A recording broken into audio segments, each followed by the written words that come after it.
Student, modern theory of chemical bonding, इसका जो आगाज है वो मैं आपको लिमिटेशन ऑफ लीवस कॉन्सेप्ट उससे करता। लिमिटेशन ऑफ लीवस कॉन्सेप्ट, अगर मैं limitations of लीवस concept,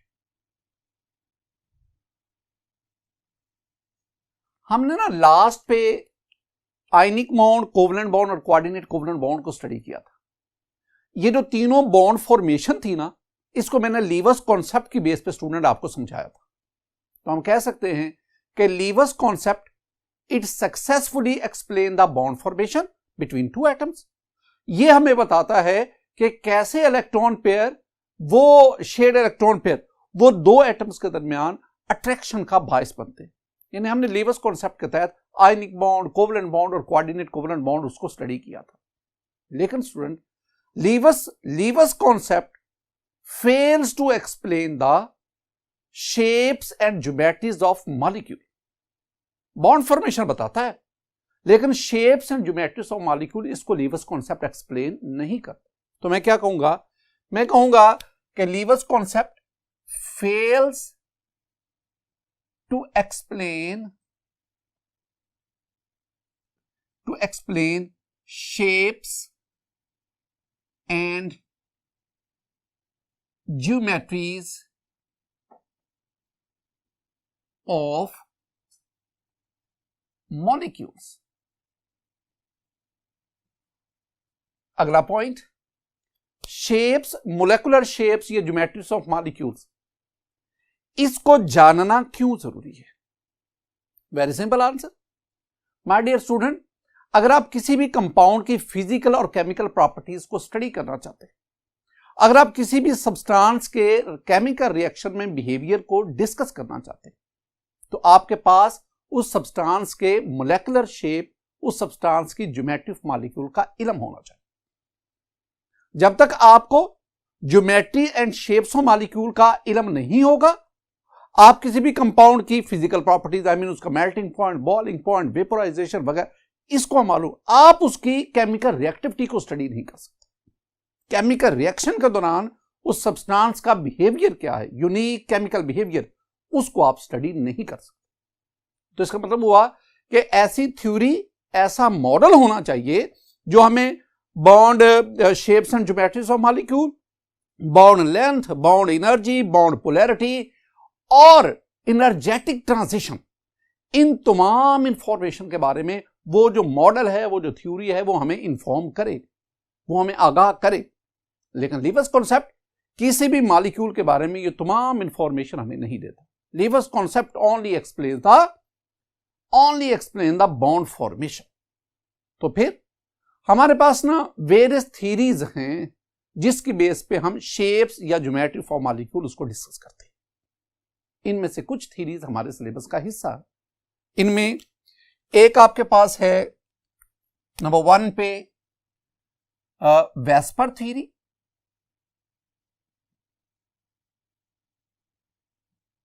VSEPR theory के साथ साथ student we have the valence bond theory, VBT, valence bond theory.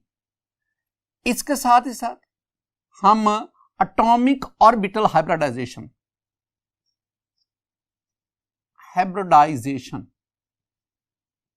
My dear student, ये जो एटॉमिक ऑर्बिटल हाइब्रिडाइजेशन है, it is actually an extension of VBT। ये VBT का ही हिस्सा है। एक हम पढ़ेंगे मोलेकुलर ऑर्बिटल थ्योरी, जिसे मैं MOT कह रहा हूं, molecular orbital theory. My dear student, इन थ्योरीज के साथ साथ हम ना एक CFT पढ़ते हैं, crystal field theory, and we discuss the ligand field theory.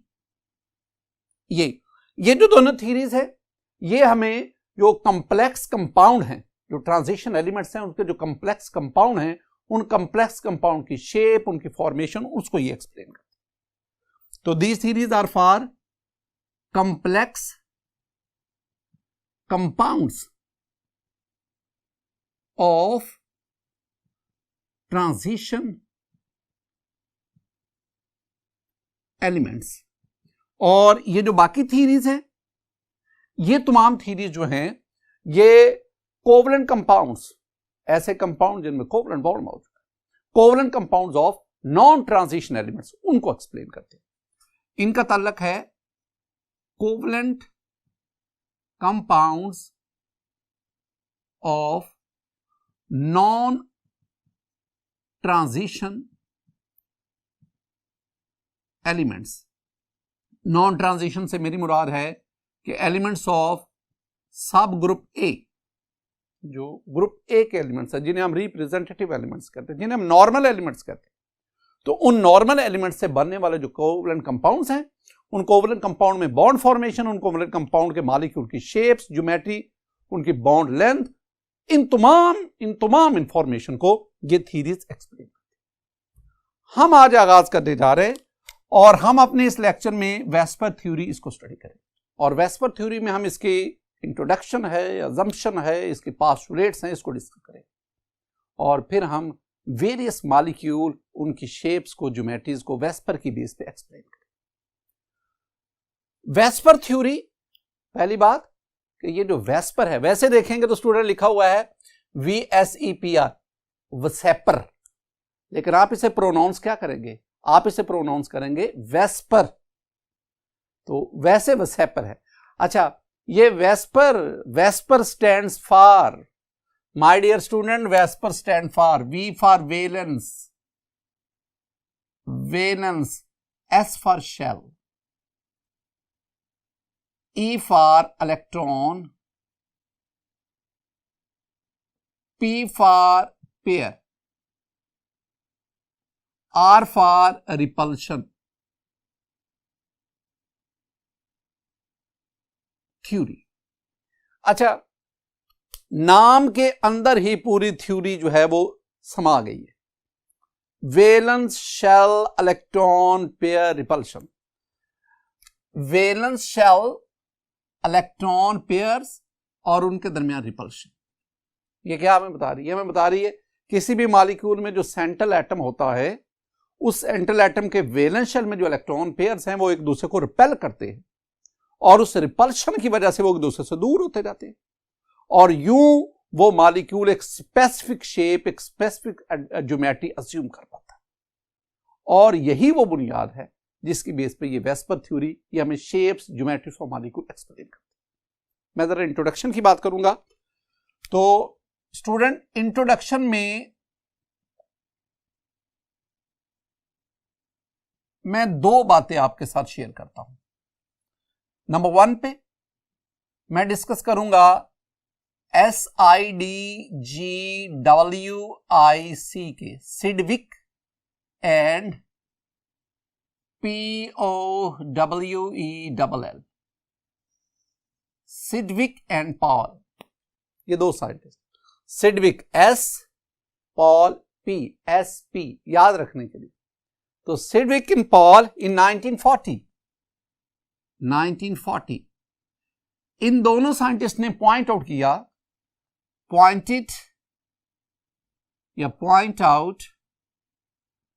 That shapes of molecules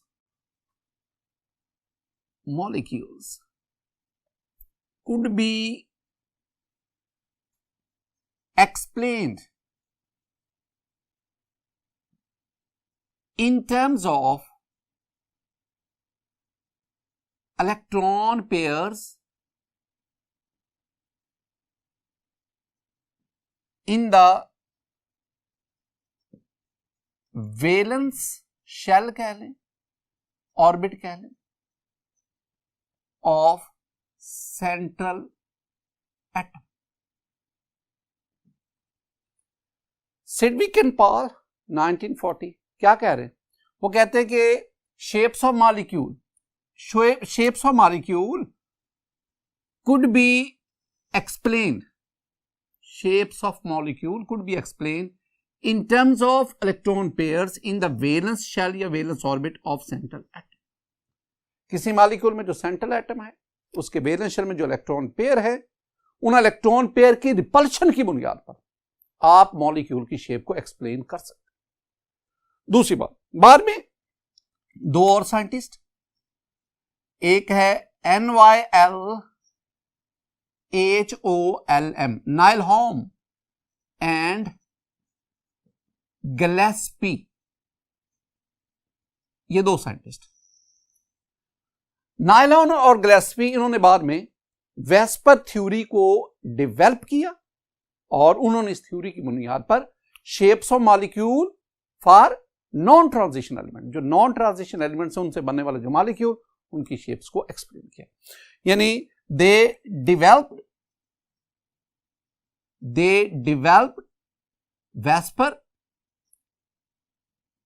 VSEPR theory which explain shapes of molecules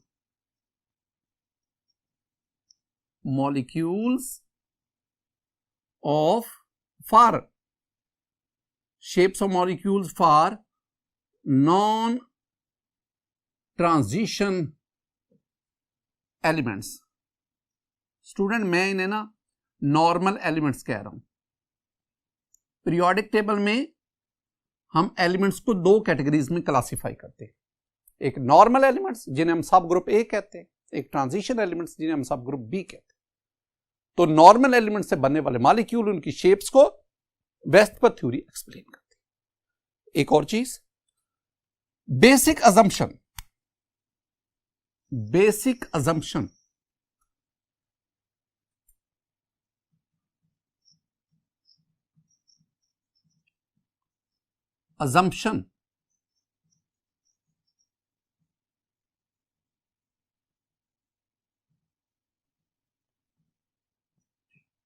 my dear student, basic बुनियादी अजम्पशन मफरूजा, यानी ये जो हम बात कर रहे हैं ये पूरी थ्योरी इस अजम्पशन पे बेस करती है।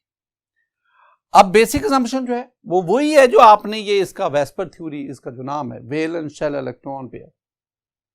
तो बेसिक अजम्पशन क्या है? बेसिक अजम्पशन वेरी सिंपल, ये याद रखना है स्टूडेंट, ये बाज दफा ना ये शॉर्ट आंसर क्वेश्चन के तौर पर भी पूछा जाता है। यानी शॉर्ट आंसर क्वेश्चन क्या आता है? Write down the basic assumption of VSEPR theory. तो बेसिक अजम्पशन में हम क्या कहेंगे? द इलेक्ट्रॉन पेयर्स, ये दो किस्म के होंगे, अभी हम पढ़ेंगे भी। एक हो गया lone pair as well as bond pair. The electron pair, I mean lone pair या bond pair, are arranged around central atom. किसी भी मॉलिक्यूल के सेंट्रल एटम के गिर्द इलेक्ट्रॉन पेयर अरेंज होते, इस तरह तरतीब में रखे जाते हैं। Are arranged around central atom to remain at a maximum distance apart, कि वो दूर दूर जन है, उनके दरमियान डिस्टेंस बहुत ज्यादा। To remain at a maximum distance apart to keep repulsions at a minimum. My dear student, this one is the basic assumption of Vesper theory. इनको जरा देखिएगा, ये मैं क्या कह रहा हूं। अगर आप इस ना तस्वीर की तरफ आए, फिगर की तरफ आए, तो मेरे पास ना ये एक एटम है ए। इस एटम ने दो और एटम के साथ बॉन्ड बनाया हुआ है, यानी ए बॉन्ड बी और वही ए बॉन्ड बी। अब इसका मतलब है कि ये जो कोवलेंट बॉन्ड है, इस कोवलेंट बॉन्ड को बनाने के लिए शेड इलेक्ट्रॉन पेयर, और यूं इस एटम ए जो सेंट्रल एटम है, इसके वैलेंस शेल में दो इलेक्ट्रॉन पेयर्स हैं। ये जो इलेक्ट्रॉन पेयर हैं, they are called shared electron pair या बॉन्डिंग इलेक्ट्रॉन पेयर, ये दोनों अल्फाज ज़हन में रखने। तो शेड इलेक्ट्रॉन पेयर और बॉन्डिंग इलेक्ट्रॉन पेयर। अब माय डियर स्टूडेंट, अब आप एक चीज को जरा नोट करें, वो क्या भला, अगर मेरे पास ये एक एटम है, सेंट्रल एटम है, ये दो बॉन्ड पेयर हैं, इलेक्ट्रॉन पेयर हैं, अगर ये इलेक्ट्रॉन पेयर एक दूसरे के साथ 30 डिग्री का एंगल बना रहे हैं, करीब करीब हैं, तो इलेक्ट्रॉन इलेक्ट्रॉन रिपल्शन की वजह से डिस्टेंस कम है, रिपल्शन बहुत ज्यादा है। आपने इसको जरा सा और इधर मूव करवा दे, अब ये ले जाएं, अब ये 60 डिग्री पे चले गए, डिस्टेंस बढ़ गया, रिपल्शन कम हो गई। इसको मजीद आप अवे ले जाएं, अब दोनों इलेक्ट्रॉन पेयर्स के दरमियान 90 डिग्री का एंगल है। तो हम क्या कह रहे हैं कि जैसे जैसे इलेक्ट्रॉन पेयर एक दूसरे से अवे अपार्ट दूर दूर होते जा रहे हैं, वैसे वैसे डिस्टेंस बढ़ रहा है, रिपल्शन कम हो रही है। और अगर आप इन दोनों को बिल्कुल 180 डिग्री पे, बिल्कुल अपोजिट साइड पे ले जाए, अब इनके दरमियान now they are at maximum distance apart, बिल्कुल 180 डिग्री पे बिल्कुल मैक्सिमम हो गए, and the repulsion between them is at a minimum. और यूं अब ये जो मेरे पास मॉलिक्यूल है, अब इसकी ज्योमेट्री शेप देखेंगे, इट हैज लीनियर शेप और 180 डिग्री का। इसी तरह अगर मेरे पास सेंट्रल एटम के गिर्द ये तीन इलेक्ट्रॉन पेयर हों, अब ये तीनों इलेक्ट्रॉन पेयर एक दूसरे से अवे जा रहे हैं और मैक्सिमम डिस्टेंस पर जाएंगे, इनके दरमियान रिपल्शन कम से कम रह जाएगी, और मैक्सिमम डिस्टेंस पर जब ये तीन इलेक्ट्रॉन पेयर जाएंगे, now this molecule has triangular shape. Similarly अगर एक और ये एग्जांपल है, इसमें अगर आप देखेंगे तो सेंट्रल एटम इसके now there are 4 electron pairs, और जब ये 4 इलेक्ट्रॉन पेयर्स एक दूसरे से अवे जाएंगे, जब मैक्सिमम डिस्टेंस अपार्ट होंगे, एक दूसरे से मैक्सिमम डिस्टेंस पे जाएंगे, the angle between them is 109.5 degree and it has the tetrahedral shape. तो इसका मतलब क्या हुआ, किसी भी मॉलिक्यूल की शेप जो है उसका दारोमदार सेंट्रल एटम के वैलेंस जो इलेक्ट्रॉन पेयर हैं उनकी रिपल्शन पर है। तो जब दूर जाएंगे रिपल्शन कम होगी, और जब मैक्सिमम डिस्टेंस पर जाएंगे रिपल्शन मिनिमम होगी, और मैक्सिमम डिस्टेंस पर जाकर वो मॉलिक्यूल एक डेफिनेट ज्योमेट्री अज्यूम करता है, and that is the geometry of the molecule. जी नेक्स्ट, बेसिक असम्पशन के बाद स्टूडेंट अब हम बढ़ते हैं postulate of VSEPR theory. Exam में ये भी अक्सर पूछा जाता है स्टूडेंट कि डिस्क्राइब द पोस्टुलेट्स ऑफ, ये अक्सर लॉन्ग क्वेश्चन आता है, postulates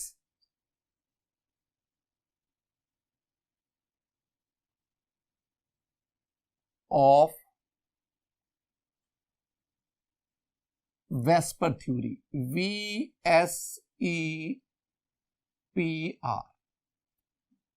Vesper theory, postulates, important points। मैं आपके साथ इसकी चंद पोस्टुलेट शेयर करता हूं, साथ साथ याद करना। माय डियर स्टूडेंट, पहली जो पोस्टुलेट है, the first postulate, both the bond pair as well as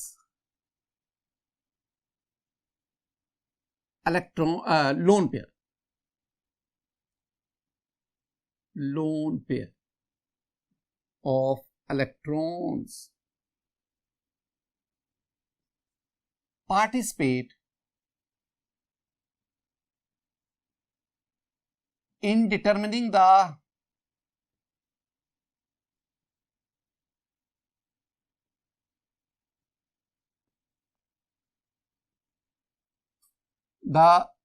geometry of a molecule। ये हम ना बार बार कह रहे हैं कि किसी भी मॉलिक्यूल की ज्योमेट्री उसको मालूम करने में लोन पेयर और बॉन्ड पेयर दोनों पार्टिसिपेट करते हैं। लोन पेयर और बॉन्ड पेयर दोनों को कलेक्टिवली में इलेक्ट्रॉन पेयर कहता हूं। तो वो दोनों पार्टिसिपेट करते हैं to determine the geometry of a molecule. दूसरा पॉइंट नंबर 2 पे, दूसरा पॉइंट हम कहेंगे द इलेक्ट्रॉन पेयर ऑफ, ये जो अभी हमने बेसिक असम्पशन पढ़ी है, द इलेक्ट्रॉन पेयर, जिसमें मैं lone pair and bond pair दोनों की बात कर रहा हूं। The electron pairs are arranged around central polyvalent atom,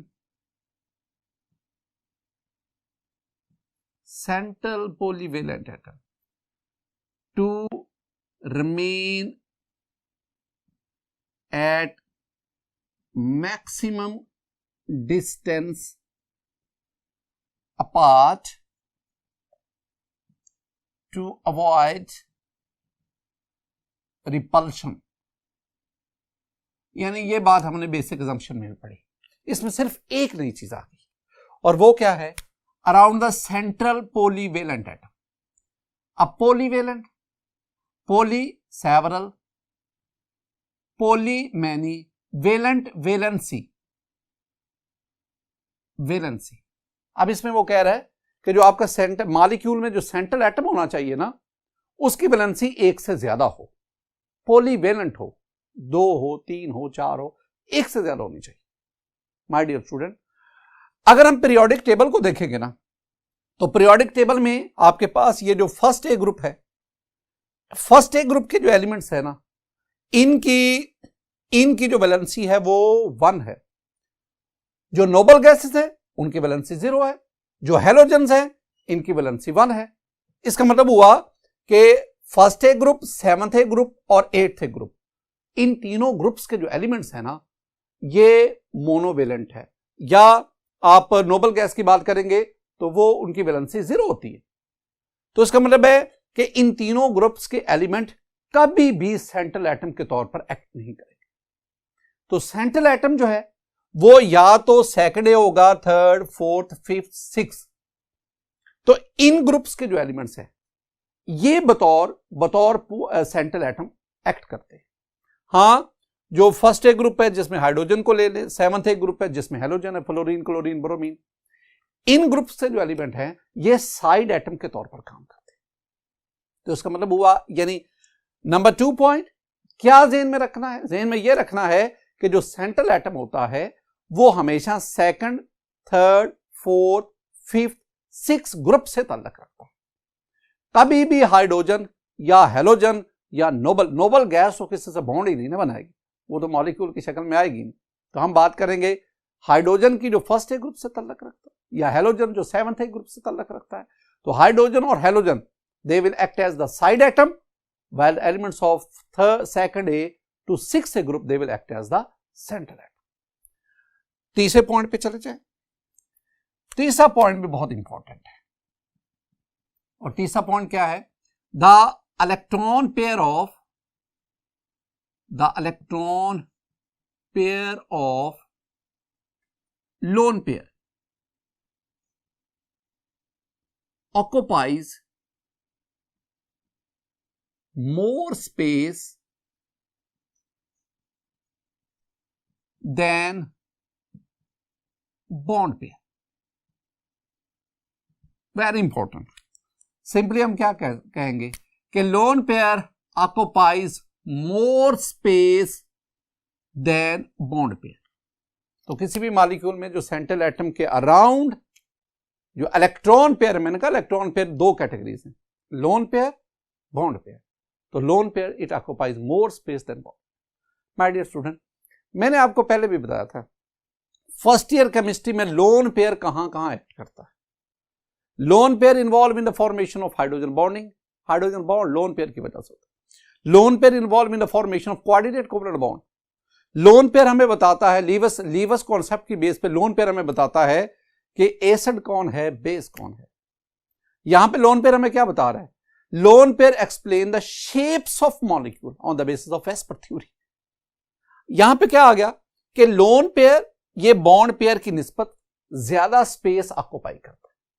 क्या मतलब इसका? ये एक और भी बात याद रखनी स्टूडेंट, ये अक्सर शॉर्ट आंसर क्वेश्चन भी आता है, ये स्टेटमेंट होती है और आपको आंसर करना होता है। कुछ बातें जरा ज़हन में रखनी है, कुछ टर्मिनोलॉजी ज़हन में हो, मैं उन टर्मिनोलॉजी की बेस पे आगे गुफ्तगू करता हूं। मसलन मेरे पास ये सपोज एक एटम है A, इसके बाद एक ये इलेक्ट्रॉन पेयर है जो B से, एक ये इलेक्ट्रॉन पेयर है जो B से, एक ये इलेक्ट्रॉन पेयर है जो B से, और ये लोन पेयर है। अब जरा देखें, दिस वन इज कॉल्ड, ये वाला जो है, this one is called shared electron pair, या this one is called bonding electron pair, यानी इसे मैं bond pair, bonding electron pair, bond pair या शेयर्ड इलेक्ट्रॉन पेयर। तो ये एक हमारे पास शेयर्ड इलेक्ट्रॉन पेयर, एक ये शेयर्ड इलेक्ट्रॉन पेयर या बॉन्ड पेयर, और एक ये आ गया। ये वाला जो हमारे पास आ गया ना, this one is called lone pair, loan pair, या मैं से कहूंगा नॉन बॉन्डिंग इलेक्ट्रॉन पेयर। तो कोवलेंट बॉन्ड बना शेयर्ड इलेक्ट्रॉन पेयर की वजह से, बॉन्डिंग इलेक्ट्रॉन पेयर की वजह से ये कोवलेंट बॉन्ड बना। और ये जो लोन पेयर है, it does not involve in the formation of covalent bond. अब ये जो दोनों है ना, ये जो दोनों हैं, आई मीन लोन पेयर और बॉन्ड पेयर, यानी लोन पेयर और बॉन्ड पेयर, इन दोनों को मैं कहता हूं दीज आर इलेक्ट्रॉन पेयर, हम इन्हें इलेक्ट्रॉन पेयर्स कहते हैं। अब जरा कॉन्सेप्चुअली बात को समझना माय डियर स्टूडेंट, जरा आप इस फिगर को देखेंगे तो इसमें सेंट्रल एटम ए है, सेंट्रल एटम ए ये बी एटम के साथ ये बॉन्डेड है कोवलेंट बॉन्ड के जरिए। अब इसका मतलब हुआ कि सेंट्रल एटम ए और बी दोनों के न्यूक्लियाई वो इस बॉन्डिंग इलेक्ट्रॉन पेयर को अट्रैक्ट कर रहे हैं। इसका मतलब है इस बॉन्डिंग इलेक्ट्रॉन पेयर पर डबल न्यूक्लियर अट्रैक्शन है, दो न्यूक्लियाई इसको अट्रैक्ट कर रहे हैं, और ये दोनों न्यूक्लियाई के दरमियान स्ट्रेच है, ज्यादा डिफ्यूज नहीं है, ज्यादा फैला हुआ नहीं है, due to double nuclear attraction on the bonding electron pair. इसके बरक्स आपके पास ये इसी एटम के ऊपर ये लोन पेयर है। अब लोन पेयर को सिर्फ central atom A it's nucleus अपनी तरफ अट्रैक्ट कर रहा है। इसका मतलब है लोन पेयर के ऊपर सिंगल न्यूक्लियर अट्रैक्शन है। तो बात क्या बनी, बॉन्ड पेयर के ऊपर double nuclear attraction, lone pair के ऊपर सिंगल न्यूक्लियर अट्रैक्शन। तो जहां पे न्यूक्लियर अट्रैक्शन ज्यादा होगी वहां पे इलेक्ट्रॉन डेंसिटी स्ट्रेच हो जाएगी, और जहां पे न्यूक्लियर अट्रैक्शन कम होगी वहां पे इलेक्ट्रॉन डेंसिटी ज्यादा जगहों पे फैल जाएगी। तो ज्यादा जगहों पे फैलने का मतलब है कि वहां पे इलेक्ट्रॉन डेंसिटी जो है वो डिफ्यूज मीन फैल जाना, फैलाओ तो डिफ्यूज हो जाएगी, और जब डिफ्यूज हो जाएगी तो हम कहेंगे कि लोन पेयर इसके इलेक्ट्रॉन ने ज्यादा स्पेस ऑक्युपाई की, तो lone pair diffuses more than the bond pair. और जब ये ज्यादा डिफ्यूज होगा तो डेफिनेटली अगर ये ज्यादा डिफ्यूज हो रहा है तो उसका मतलब क्या है, उसका मतलब बहुत सिंपल है कि लोन पेयर चूंकि ज्यादा स्पेस ऑक्युपाई करता है लिहाजा इसकी बॉन्ड पेयर पर रिपल्शन ज्यादा होती है। अगर मैं मैग्नीट्यूड आपको बताऊं, the magnitude of repulsions between electron pairs, I mean lone pair and bond pair is, तो इसका ऑर्डर क्या है, ऑर्डर ये है, lone pair repulsion is greater, lone pair repulsion is greater than loan pair bond pair repulsion, it is greater than bond pair repulsion. ये जो repulsive forces है या ये जो रिपल्शंस है, ये रिपल्शंस मैग्नीट्यूड वाइज ये बहुत माइन्यूट होती है। They are called van der Waals repulsions, हम इनको वैन डर वाल रिपल्शंस कहते हैं। My dear student, fourth point पे आए, नंबर 4। फोर्थ पॉइंट जरा समझिएगा। मेरे पास मैं एक ना आपको single bond, double bond, triple bond, 2 atom के दरमियान सिंगल बॉन्ड, 2 एटम के दरमियान डबल बॉन्ड, 2 एटम के दरमियान ट्रिपल बॉन्ड, तीनों में कंपैरिजन करता हूं। मेरे पास ये 2 एटम्स हैं, इनके दरमियान ये सिंगल कोवलेंट बॉन्ड है। ये single covalent bond 1 shared electron pair से बना, 1 बॉन्ड पेयर से बना। इसके बरक्स ये मेरे पास 2 एटम के दरमियान डबल बॉन्ड है।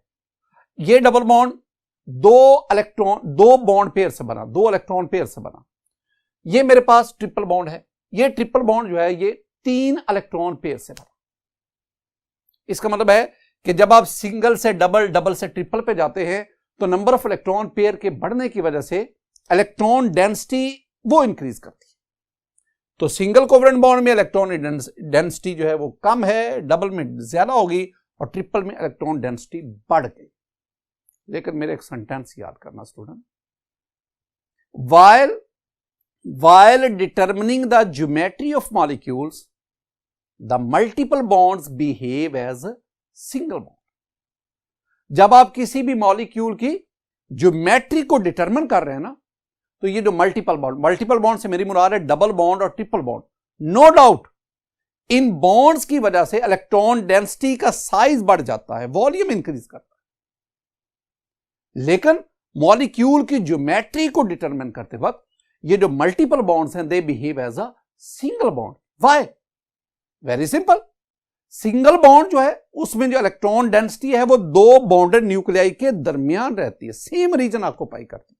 और डबल और ट्रिपल बॉन्ड होगा तो फिर भी इलेक्ट्रॉन डेंसिटी दोनों बॉन्डेड न्यूक्लियाई के दरमियान में जो स्पेस है, जो रीजन है, वहीं पे ऑक्यूपाई करती है। तो हम क्या कहेंगे?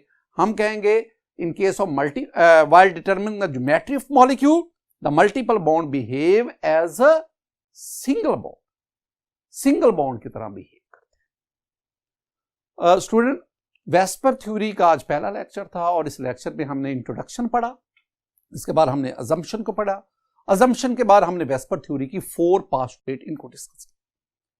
मेरी दुआ है कि अल्लाह ताला आप पर अपना फजल, अपना करम फरमाए, अल्लाह ताला आपके इल्म में इजाफा फरमाए, अल्लाह ताला आपको वालिदैन का फरमाबरदार औलाद बनाए, अल्लाह ताला आपको बच्चों के साथ, छोटे बच्चों के साथ शफ़क़त से पेश आने की तौफीक दे।